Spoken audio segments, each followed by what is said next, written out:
আপনি একটি শখের বাড়ি করলেন, কিন্তু বাড়ির সামনে যদি প্রবেশপথে যদি একটি ফুল গাছ না থাকে তাহলে কেমন হয়? তাই তো আমি আমার বাড়ির সামনেই একটি বাগানবিলাস ফুলের গাছ লাগিয়েছি।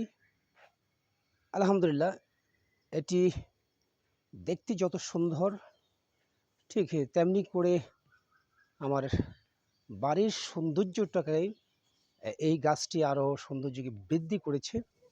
তো আলহামদুলিল্লাহ। তো আপনারাও যারা চাইবেন বাড়ির সামনে, বাড়ির সম্মুখে একটি ফুল গাছ লাগানোর জন্য, যে ফুল গাছটি আসলে সবারই পছন্দের, সেটা হচ্ছে বাগান বিলাস। এই বাগান বিলাসটাই আসলে বাড়ির প্রবেশপথে হোক, বাড়ির সামনে লাগালেই সেটি বেশি শোভা পায়।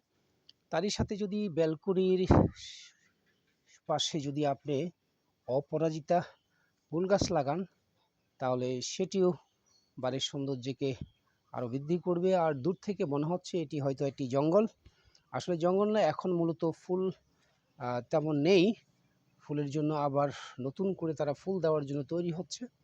আমার দুটি ব্যালকনির সামনেই রয়েছে বাগান বিলাস, এবং তারই সামনে ফুলের ব্যাট রয়েছে, ফুলের যে ক্যারি বলে, সেখানেও আমি ধীরে ধীরে বিভিন্ন ফুল গাছ লাগানোর চেষ্টা করছি।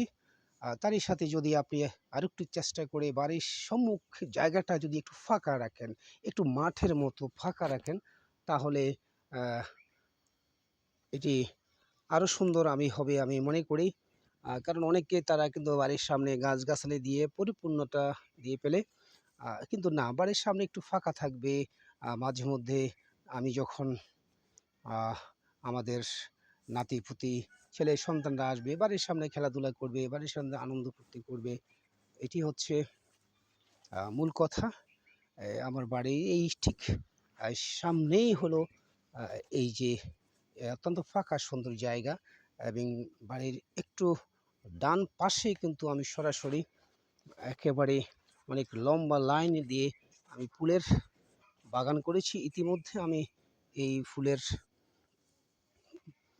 বাগানটির একটি ভিডিও করেছি, তাই এটা নিয়ে আর বেশি বাড়াবাড়ি করতে চাইনি। যাই হোক, আলহামদুলিল্লাহ, শুকরিয়া মহান আল্লাহ পাকের কাছে। আমি কৃষিকাজ করছি, আমি একজন মাটির মানুষ।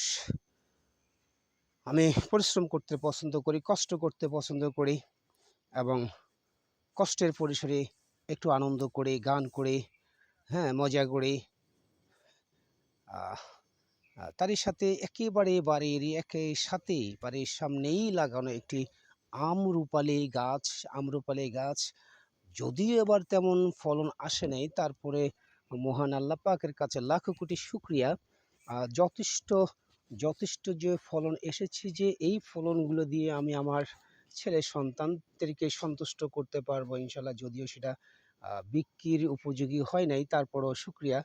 এইটুকু দিয়ে আমি আমার সন্তানদের, তারা যখন আসবে বাড়িতে, বাবার লাগানো এই গাছগুলা, এগুলোর ফলন খেয়ে তারা সন্তুষ্ট হলেই এটাই আসলে আত্মতৃপ্তি, এটাই শান্তি।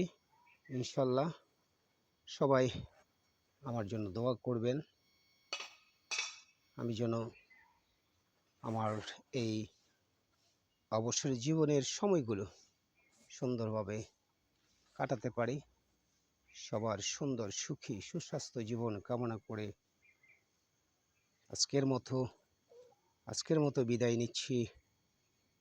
আসসালামু আলাইকুম রহমতুল্লাহি ওয়া বারাকাতুহু।